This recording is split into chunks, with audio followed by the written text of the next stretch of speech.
Դիտեք առաջին ալիք Ամերիկայի հեռուստակոնտենտը։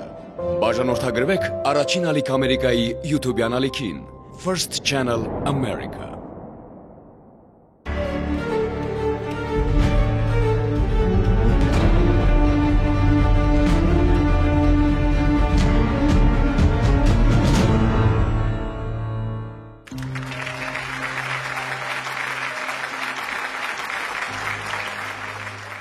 Ողջույն սիրելի հեռուստադիտողներ, մենք կրկին եթերում ենք, իսկ ինչ եք անում դուք։ Որն վստահ եմ հեռուստադիտողները հենց հիմա մեզ են դիտում, հատկապես մեր մշտական հեռուստադիտողները երկուշաբթի երեկոյան 30 րոպե հաստատ տրամադրում են «Սպասիր ինձին»։ Դա հրաշալի է, բայց նաև հարցնում եմ, էլ ինչ են անում։ Այս հարցը ուղղված է նրանց, ովքեր իրենց կյանքում շատ զգալի կորուստ ունեն։ Ինչ են անում նրանք, ովքեր ուզում են վերամիավորվել իրենց համար կարևոր մեկի հետ, բայց հնարավորություն չունեն։ Գուցե դեռ երկմտում են կամ վստահ են, որ որոնումների գործընթացը շատ դժվար է։ Դե հենց նման դեպքերի համար էլ կա «Սպասիր ինձ» նախագիծը։ Որոնումներ նախաձեռնողից պահանջվում է ընդամենը մեզ տրամադրել ինֆորմացիա եւ սպասել։ Իսկ մնացածը կկազմակերպի մեր մեծ թիմը։ Այնպես որ մնում է միայն կապվել մեր խմբագրության հետ, իսկ դա անելն առավել քան հեշտ է։ Հեռախոսի կամ համացանցի առկայություն, մի քանի րոպե հայտ լրացնելու համար եւ մեր նկարահանող խումբը հնարավորինս շուտ կայցելի ձեզ։ Կամ էլ ձեզ կհրավիրենք մեր տաղավար։ Երկու դեպքում էլ որոնումները արագ ընթացք կստանան ու կմնա սպասել ցանկալի արդյունքի։ Իսկ նրանց հետ, ովքեր արդեն դիմել են մեզ, կհանդիպենք հենց այս թողարկման ընթացքում։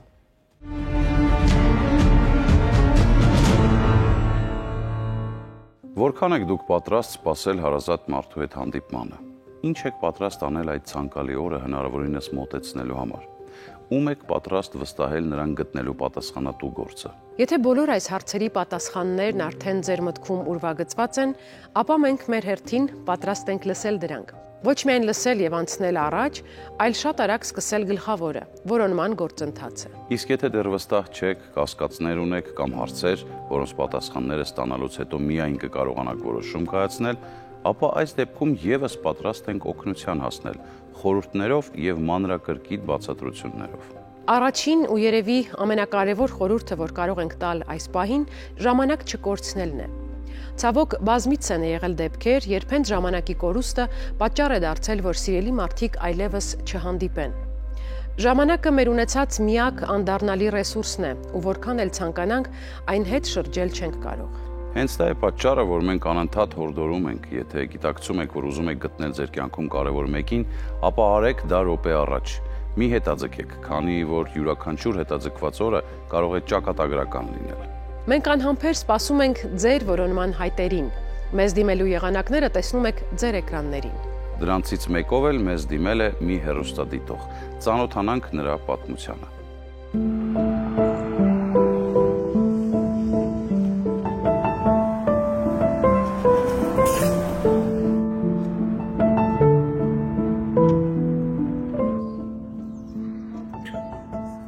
Իմ անունն է Միքայել Փափազյան, 2012 թվականից ապրում եմ Լոս Անջելեսում, ծնվել եմ Երևանում 80 թվականին դեկտեմբերի 14-ին, ընտրում եմ Biological Morris։ Միքայելին որդեգրել են 1981 թվականի հունվարին Երևանում, երբ տղան դեռ 1 ամսական էր։ Ծննդատանը երեխային տրված թևնոցի վրա նշված է եղել նրա կենսաբանական մոր անուն ազգանունը՝ Մարիամ Հակոբյան։ Որդու ծնվելու պահին Մարիամը 17 տարեկան էր։ Ստացվում է, նա ծնվել է 1963 թվականին։ Այս տեղեկությունները 2020 թվականին Միքայելին փոխանցել է նրան որդեգրած կինը։ Մինչ այդ տղան ոչ մի կասկած չի ունեցել, որ իր ծնողների հարազատ որդին չէ։ Միքայելի որդեգրված լինելու մասին մայրը տեսակապով է պատմել։ Խոստովանել է, որ դեմ առ դեմ այդ մասին խոսելու քաջություն երբեք չէր ունենա։ 2020 թվականին ես մեծ դեպրեսիայի մեջ էի, իմանալով այդ իրականությունը, եւ ամեն ինչ տեղ թողեցի եւ տեղափոխվեցի Երևան։ Երևի այցելել եմ 33 տուն, տարբեր շրջաններում Հայաստանի, մինչև նոյեմբերյան եմ հասել, Գյումրի, ամենտեղ ոչ մեկը ինքը դուրս չեկավ ցավոք, բայց հույսս չեմ կտրել։ 1963 թվականին ծնված Մարիամ Հակոբյան։ Կենսաբանական մոր մասին Միքայել Փափազյանը հավաստի այլ տեղեկություն չունի։ Շրջանառվում է նաև վարկած, որ Մարիամը Երևանի Կոմիտասի անվան պետական կոնսերվատորիայի ուսանող է եղել։ Բոլորի համար շատ կարևոր կլիներ, նորմալ մարդու համար, որ իմանա իր գեները, քույր եղբայր ունեմ, չունեմ, ծնողներիս մասին, այդ դեպքը ինչի է տենց եղել, այդպես եղել, ուզում եմ պարզապես իրան գտնեմ։ Ճիշտ ասած չգիտեմ ինչպես ձեզ դիմեմ, երբեք հույսս չեմ կտրել ձեզ հանդիպելու, գրկելու, տեսնելու, խոսելու, զրուցելու, կիսվելու ձեր հետ եւ երբեք չեմ կտրի հույսս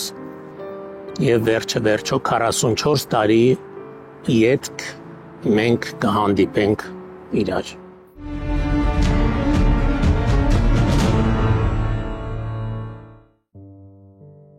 Թամարան փնտրում է ուսանողական տարիների ընկերուհուն Տաթևիկ Ամրոյանին, որը 1970-ականներին ապրում էր Երևանի Լենինի ներկայիս Մաշտոցի պողոտայում։ Թամարան երազում է կրկին հանդիպել եւ վերհիշել Մինսկի մանկավարժական ինստիտուտում անցկացրած տարիները, ինչպես նաեւ շատ է ցանկանում շնորհավորել ընկերուհուն Հոբելյանի առիթով։ Այս լուսանկարում Արփինեն է։ Նա ապրել է Երևանում ամուսնու Արթուրի եւ որդիների Էրիկի ու Էդգարի հետ։ Արփինեի մայրիկի անունը Այդա Մանուկյան է։ Այժմ Արփինեն պետք է մոտ 60 տարեկան լինի։ Նրան է որոնում ընկերուհին Տատյանան։ Արթուր Վարդանյանը մեկնել էր Ռուսաստան արտագնա աշխատանքի, երբ նրա դուստրը Լուսինեն 3 տարեկան էր։ Վերջին անգամ նա կապի է դուրս եկել 2004 թվականին եւ ասել, որ դստեր ծննդյան օրվան ընդառաջ վերադառնալու է։ Անցել է 25 տարի։ Լուսինեն մինչ օրս սպասում է հայրիկին ու հավատում, որ հանդիպելու է նրան։ Լոս Անջելեսում բնակվող Սեդա Գևորքյանին խնդրում է արձագանքել Զարմուհին, Արմինեն։ Վերջին անգամ քույրերը տեսնվել են 27 տարի առաջ Հայաստանում, երբ երկուսն էլ 20 տարեկան էին։ Լուսանկարում Սևակ Մարգարյանն է։ 1991 թվականին զինվորական ծառայությունն ավարտելուց հետո մեկնել է Ուկրաինա աշխատելու։ Այնտեղ կորցրել է փաստաթղթերը, այնուհետև ինքն է կորել։ Իրանի աջ հատվածում ունի այրվածքից մնացած սպի, իսկ աջ ձեռքի մատներին ունի դաջվածք իր ծննդյան տարեթվով՝ 1969։ Երևանցի Գաբրիել Մելքոնյանին է որոնում նրա բանակային ընկերը Ալեքսանդր Ստեփանովը։ Նրանք միասին ծառայել են 1979-ից 1982 թվականներին Պրիմորիեի շրջանի նավատորմում։ 50 տարի է անցել այն ժամանակից, երբ Բելարուսի հրթիռային զորքերում ծառայող 4 ընկերները բաժանվել են եւ յուրաքանչյուրն իր տուն է մեկնել։ Սակայն նրանցից մեկը, Նիկոլայ Լյախովեցը, չի մոռացել ընկերությունը եւ այժմ որոնում է Աշոտ Մելքոնյանին, Գավառ քաղաքից։ Գեգամ Հակոբյանը ծնվել է Հայաստանում 1951 թվականին։ 29 տարի առաջ նրան զանգահարել են եւ հայտնել, որ նրա եղբայրը Մոսկվայում լուրջ խնդիրներ ունի։ Գեգամը վաճառել է մեքենան եւ մեկնել Մոսկվա եղբորն օգնելու։ Այդ ժամանակից ի վեր նրա մասին որևէ լուր չի եղել։ Գեգամին է որոնում նրա դուստրը Սեդան։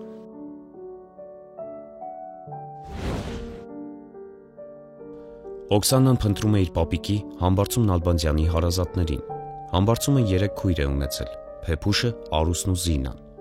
Զինան ամուսնությունից հետո փոխել է ազգանունը, դարձել Վարդանյան։ Հայրենական մեծ պատերազմից հետո Համբարձում Նալբանդյանն իր կնոջ հետ ապրել է Ուկրաինայում։ Օքսանայի հայրը ծնվել է այնտեղ։ Հարազատների հետ կապը խզվել է 1988 թվականի երկրաշարժից հետո։ Նախկինում Համբարձումի ընտանիքն ապրել է Երևանում, Թամանցիների 4 հասցեում։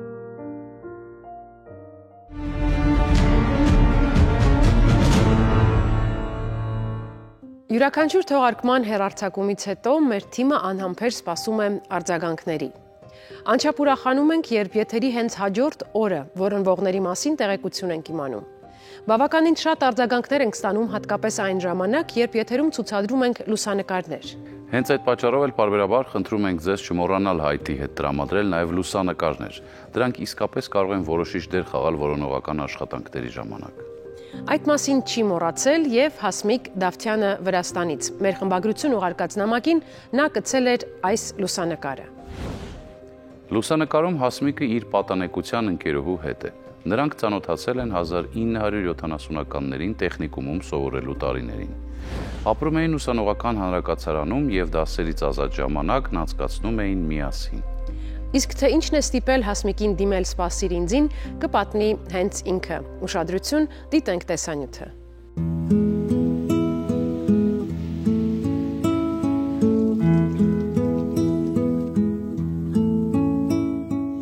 Ես եւ Օֆելիան նկարվել ենք Երևանում ուսանողական տարիներին։ Հասմիկ Հակոբյանը որոնում է համակուրսեցուն, Օֆելիա Գրիգորյանին։ Նրանք միասին սովորել են Երևանի կոոպերատիվ ինստիտուտում։ Ամեն ինչը հետաքրքիր էր ինձ համար, եւ ուսանողները, եւ դասախոսները, շատ բարեհամբույր էի մեր նկատմամբ, հատկապես, որ ես շրջանի հանրապետությունից դուրս էի, ինձ ուրիշ ձևի էին նայում։ Այդ տեխնիկումում, որպես հանրապետությունից դուրս, ես միակն էի այդտեղ։ Այդ մեր կուրսում ես միակն եմ եղել ախալքալագից։ Դրա համար ինձ շատ էին սիրում։ Որ սովորում էինք Երևանում, մեկ-մեկ իրար հետ գնում էինք կինո, Պոնչիկանոց, այդ մեր սովորած տեղը տեխնիկումի մոդել Պոնչիկանոցը գնում էինք, նստում էինք, որ մոտիկից ավելի մոտիկից ծանոթանայինք։ Այդպես անցնում էր օրերս, էլի, ուրախ, երջանիկ։ Ուսանողական տարիները հուշ է, հայմի հուշ է ինձի համար, ուսանողական տարիները։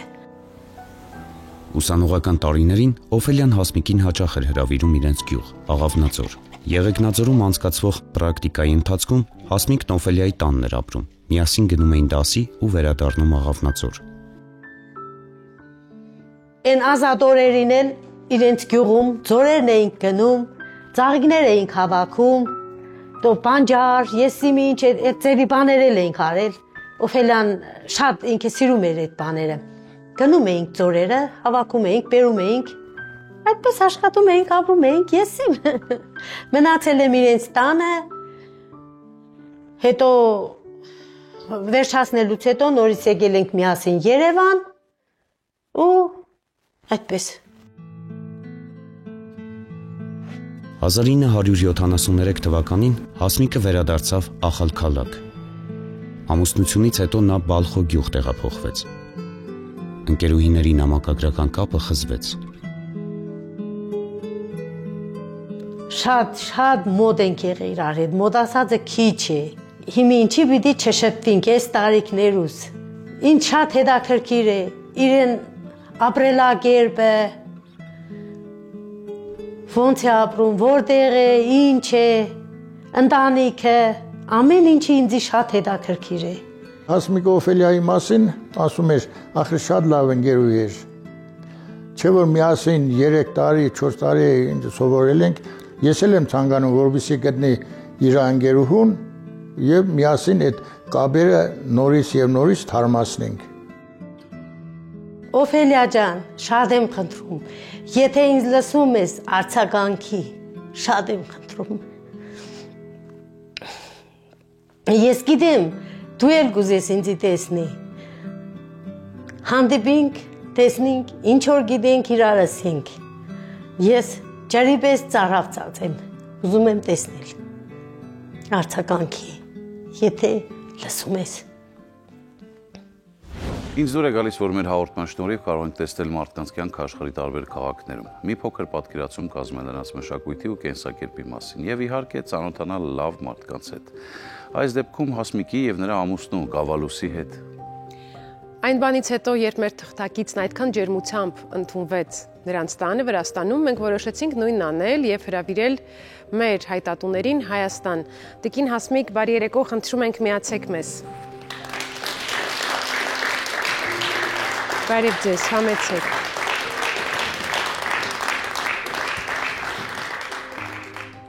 Ուրախ ենք, որ այսօր մեր տաղավարում եք, մի փոքր լարված, մի փոքր հուզված, դա բնական է։ Բայց ես գիտեմ, որ այսօր ուրախալի հիշարժան առիթ կա ձեր ընտանիքում, ինչ եք նշում այսօր։ Մեր ամուսնության 50-ամյակը։ Մենք շնորհավորում ենք ձեզ։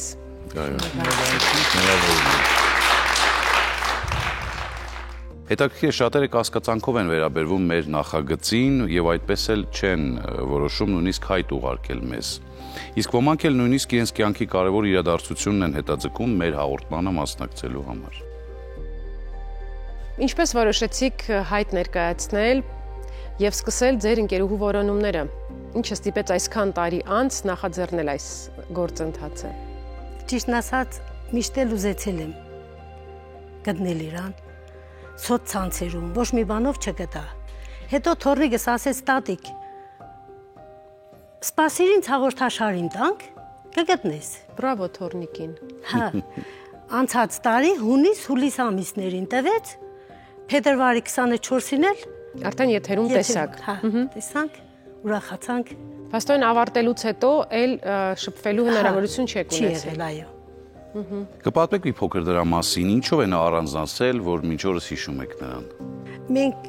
ուսանողական տարիներում շատ մոտ ենք եղել իրար հետ, ջերմ ենք եղել, նույնիսկ ընտանիքներով ենք մոտիկ եղել։ Իմ հայրական ընտանիքը, իր հայրական ընտանիքը, հետո ամուսնանալուց հետո կորավ կապը։ Այո։ Դուք հիմա էլ ապրում եք Վրաստանում։ Մենք հա։ Արդյոք մտածում եք, որ տարիների ընթացքում բնակության վայր է փոխել, թե կարծում եք նույն տեղում է ապրում։ Աղավնաձոր գյուղից։ Այո, ճիշտ է։ Դրանից հետո բան չգիտեմ։ Կարող է փոխվել է, կարող է ինքն էլ իմ նման ամուսնացել է, ուրիշ տեղ է գնացել, չգիտեմ այդ արդեն։ Տիկին Հասմիկ, մեր որոնումները մեզ բերեցին հենց Աղավնաձոր։ Մեր լրագրողը արդեն հասցրել է հյուրընկալվել այդ գյուղում եւ մեզ համար տեսանյութ է պատրաստել, տեսնենք թե ում հետ է նա զրուցել։ Մենք Վայոց ձորի մարզում ենք։ Ասում են դարեր առաջ այս կողմերում մի իշխան է ապրել։ Երբ դուստրը որոշել է ամուսնանալ հովվի հետ, իշխանը բարկացել է, տղային վտարել է ձորերից, իսկ դստերը փակել ամրոցում։ Տեղացիները սիրահարներին սկսել են ասոցացնել աղավնիների հետ, այդպես ձորն անվանել են Աղավնյաց ձոր կամ Աղավնաձոր։ Հենց այստեղից էլ որոնման հայտի արձագանք են ստացել։ Իրոք համեցեք, հույրեր ունեք, գալիս եմ։ Այ բարև ձեզ, համեցեք։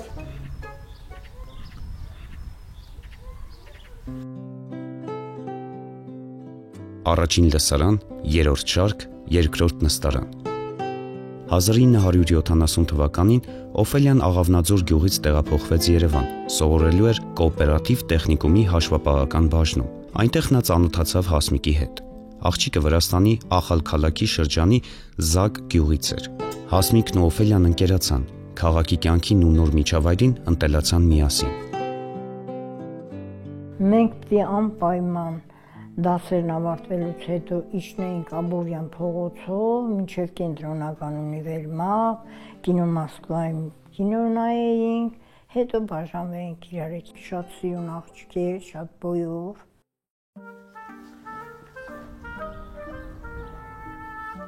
Ուսանողական կյանքի վերջին տարին աղջիկներն անցկացրին Աղավնաձորում։ Օֆելյան ընկերուհուն առաջարկեց մասնագիտական փորձաշրջանն անցնել Եղեգնաձորում։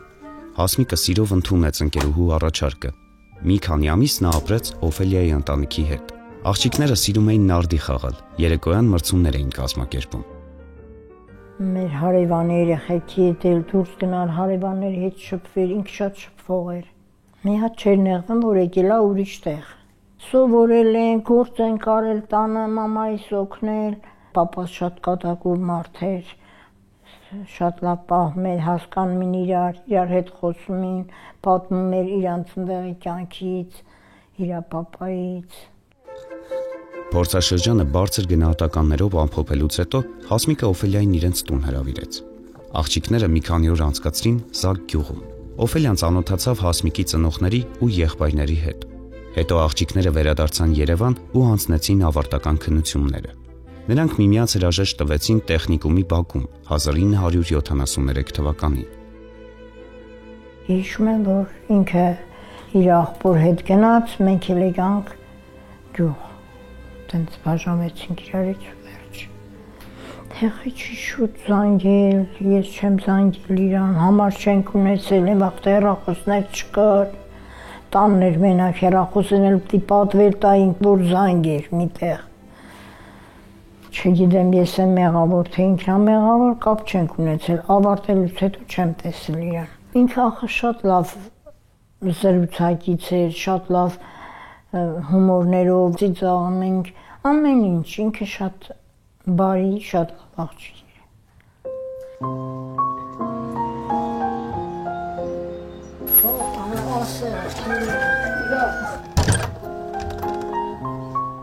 Բուրդը չփխելուց հետո լցնում ենք վերմակի աստառի մեջ,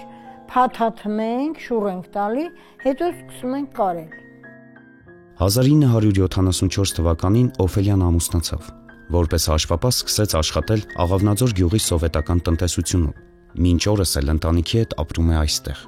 2025 թվականի մարտին գյուղում իրարանցում էր։ Բոլորը խոսում էին այն մասին, որ հեռուստացույցով Օֆիկին են տեսել։ Մեր հերոսուհին նախ վախեցավ, զարմացավ, հետո հասկացավ, որ սիրելի ընկերուհին Հասմիկը «Սպասիր ինձ» հաղորդաշարի խմբագրություն որոնման հայտ է ներկայացրել ու իրեն է փնտրում։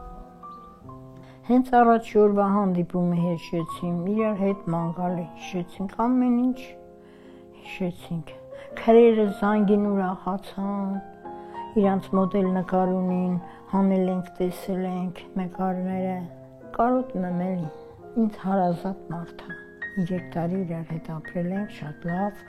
Ուզում եմ հանդիպեմ, մոդելնենք իրար հետ, կապվենք, գոնե հիմա, թեկուզ քիչ մնացել ապրելուն, բայց հանդիպենք։ Ինքն էլ իմ տարիքի աղջիկ է, երևի 70-71 տարեկան կլինի։ Հասմիկ ջան, ես քեզ շատ կարոտել եմ, ուզում եմ քեզ հետ հանդիպեմ։ Ուզում եմ անպայման քեզ տեսնել։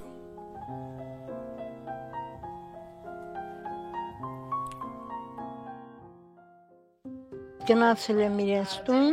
իր աղբորը տանում իմ բանա, գնացել ենք ընդեղ, մասնակցել ենք միջոցառմանը, հետո տարել ենք, ճանապարհել ենք ու մենք եկել ենք Երևան։ Տիկին Հասմիկ, արդեն տեսակ ձեր ընկերուհուն Օֆելիային էկրանին, դա նշանակում է, որ նա գտնվել է։ Ինքն էլ շատ հուզված է, տեսնում եք, ձեր երիտասարդությունը հիշում է միայն վառ գույներով, եւ երբ իմացել է, որ դուք սկսել եք որոնումները, տեսակ ցնցված է պարզապես, հույզերը թաքցնել չի կարողանում։ Հուսով եմ, սա լավ նվեր էր այսօրվա ձեր ընտանիքի հիշարժան առիթի համար։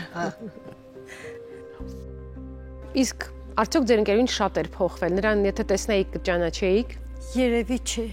փոխված էր։ Ինչ եք զգում հիմա, երբ հասկանում եք, որ ձեր որոնումները բարեհաջող ավարտ են ունեցել, գտնվել է այն թանկագին մարդը, ում փնտրել եք։ Շատ ուրախ եմ, շատ շնորհակալ եմ ձեզնից էլ։ Ինչ ասեմ, հուզված եմ։ Իսկ ինչ եք պլանավորում, կգնաք Աղավնաձոր Օֆելիային հանդիպելու։ Իհարկե։ Աղավնաձորում կուզեմ Աշունը գան, որ Հիմա էլ կարանք ուրացնենք, Աշունն էլ կան, որ բերք ու բարիք շատ է։ Բայց մի բան պետք է ձեզ ասեմ։ Օֆելիան ցավոք այս պահին Աղավնաձորում չէ, քանի որ նա այսօր Երևանում է եւ ոչ պարզապես Երևանում, այլ հանրային հեռուստաընկերության շենքում եւ հիմա սպասում է ձեզ հետ հանդիպման։ Դիմավորենք նրան։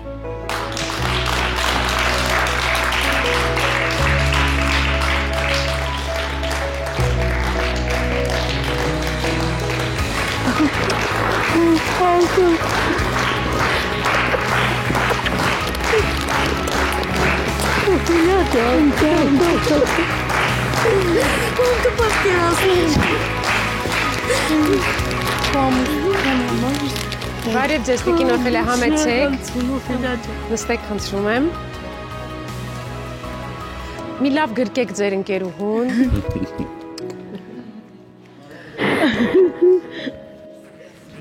Դե հիմա ասեք, ինչ եք զգում։ Ամեն ինչ Տիկին Օֆելիա, դուք արդեն լսեցիք ինչ օր է այսօր եւ պատկերացեք Հասմիկի համար ձեր մասին տեղեկությունը իմանալը որքան կարևոր էր, որ նա Վրաստանից այսօր ժամանել է այստեղ։ Իսկ դուք ինչ զգացողություններ ունեք հիմա։ Ես էլ շատ մեծ զգացողություններ ունեմ, շատ ուրախ եմ։ Շատ լավ եմ իր հետ։ Ինչպես է ստացվել, որ ձեր կապն ընդհատվել է։ Ինչն էր պատճառը, հասցեների փոփոխություն, բնակավայրի փոփոխություն, արդյոք նույն հասցեում եք բնակվում։ Ես նույն գյուղում ծնվել եմ, նույն գյուղում ամուսնացել, մինչև հիմա նույն գյուղում եմ ապրում, բայց իրանից տեղյակ չեմ եղել։ Այս տարիների ընթացքում փորձել եք ինքներդ փնտրել։ Չէ, չեմ պատկերացրել, որ կարելի է փնտրել կամ Չէ, ես միշտ հիշել եմ իրան, միշտ նկարները կամ մոտներս նայում եմ։ Այստեղ պետք է բարևներ փոխանցենք Տիկին Հասմիկի թորնիկին, ով նրան տվել է այդ միտքը, որ կարելի է սպասիր ինձի միջոցով գտնել հարազատ մարդուն։ Շատ լավ, քանի որ խոսեցինք ընտանեկան հարաբերությունների մասին, այսօր Տիկին Հասմիկի ամուսնության 50 կարևոր օրն է 50 ամյակն է, որը փաստորեն նշում ենք միասին այստեղ մեր տաղավարում։ Եթե նայեք մեր հանդիսատեսին, կտեսնեք, որ ձեր երկուսի ամուսինները արդեն այնտեղ ծանոթացան, շատ արագ։ Բարի երեկո։ Շատ բարև։ Ծանոթացաք արդեն։ Արդեն մենք ծանոթացանք, ինչպես իրանք 70 թվականին են ծանոթացել։ 1000 տարվա ծանոթներ դարձանք։ Ահա։ Կանայք շատ էմոցիոնալ են, չէ՞, երբ կյանքում մի կարևոր իրադարձություն կա, հույզերը թաքցնել չեն կարող։ Դուք էլ որպես նրանց կողակիցներ տեսել եք այս օրերի ընթացքում ինչ ապրումներ են եղել, կպատմեք մի քիչ։ Կպատմեմ Աննա ջան, իհարկե ես էլ եմ հուզում, շատ շուտ հուզվող եմ, էլի։ Ուրախությունից էլ եմ հուզում եւ դրությունից ասեմ։ Ես շատ ուրախ եմ ձեր հաղորդաշարից, որ այս պահին երկու կորցրված ընկերուհիներ Շատ լավ, կպատմեք, խնդրում եմ, ինչ տեղ ունեցավ ձեր տանը եւ առհասարակ Աղավնաձոր գյուղում, երբ հայտնի դարձավ, որ պիտի գաք սպասիր ինձ, որովհետեւ ձեզ ձեր տիկնոջը փնտրում են։ Գիշերվա ժամը 11-ին մեր համաձուլացին զանգեց, արձագանքեց, որ նման հաղորդում կա, Օֆիկ Գրիգորյանին փնտրում են։ Ու դրանից հետո սկսեց մեր տան զանգերը անդադ, անգամ Մոսկվայից զանգեցին, ես շատ շնորհակալ եմ, սպասիր ինձ հաղորդաշարին, շնորհակալ եմ Հասմիկ ձեզ, ընկերս ձեզ, որ կինս էլ է միշտ հիշել, բայց չենք կարողացել ինչ-որ ձևով հանդիպենք։ Այսօր մեր ուրախությանը չափ ու սահման չկա, շատ շնորհակալ եմ։ Այստեղ երկու կարևոր դերակատար կա, մեկը Տիկին Հասմիկի թորնիկը, ով նախաձեռնել է որոնումները, եւ ձեր համագյուղացին, ով առաջինը տեսել ու արձագանքել է։ Մենք շնորհակալ ենք այս երկու կարևոր մարդկանց։ Տիկին Օֆելյան շատ գեղեցիկ հուշեր ունի, պատմեց, թե ինչպես եք Երևանում շրջել Աբովյան փողոցով ամեն օր դասերից հետո։ Հիմա կգնաք զբոսանքի ձեր երիտասարդության վայրերով։ Իհարկե, ընտանիքներով, երեխաներով, թորներով, ծորներով նույնիսկ։ Օֆելիա ջան, 3 ծոր 10 թոր։ Չէ, ես 7 թոր ունենք։ 2 երեխա ունեմ, մի տղա մի աղջիկ, հիմա էլ 7 թոր ունեմ, հələ ծուր չունեմ։ Կունենաք, Ունենանք, հարուստ եք շատ, ամեն ինչ առջևում է։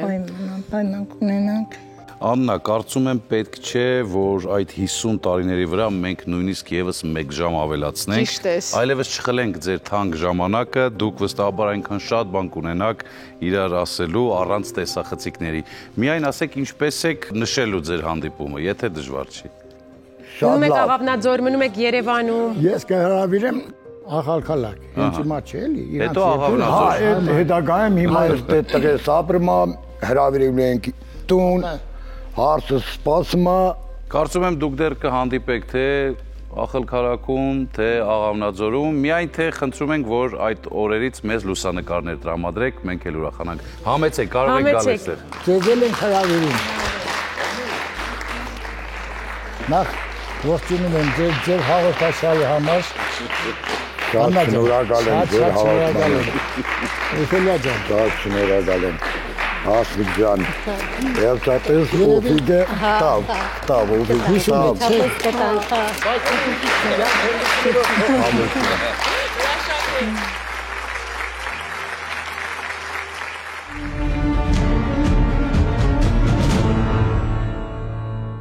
Այս պատմությունն այն դեպքերից էր, երբ ընկերական կապն առավել ամուր էր, քան որոշ ընտանեկան կապեր։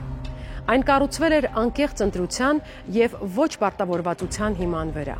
Ընկերներն իրոք մեր կյանքը դարձնում են իսկական, լիարժեք, հագեցած։ Ընկերների ներկայությամբ քեզ միշտ պետքական ես զգում եւ գիտես, որ միշտ աջակցություն կգտնես։ Գնահատեք նրանց, ովքեր միշտ ձեր կողքին են։ եւ փնտրեք ու միավորվեք նրանց հետ, ում կյանքը հեռացրել է ձեզնից, բայց չի մոռացրել։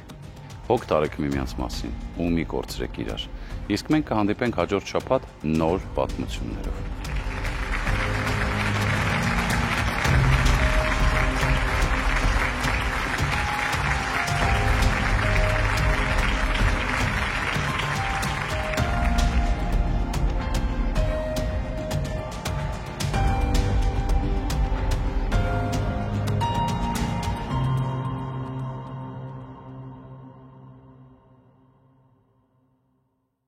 Դիտեք Առաջին ալիք Ամերիկայի հեռուստակոնտենտը։ Բաժանորդագրվեք Առաջին ալիք Ամերիկայի YouTube-յան ալիքին First Channel America։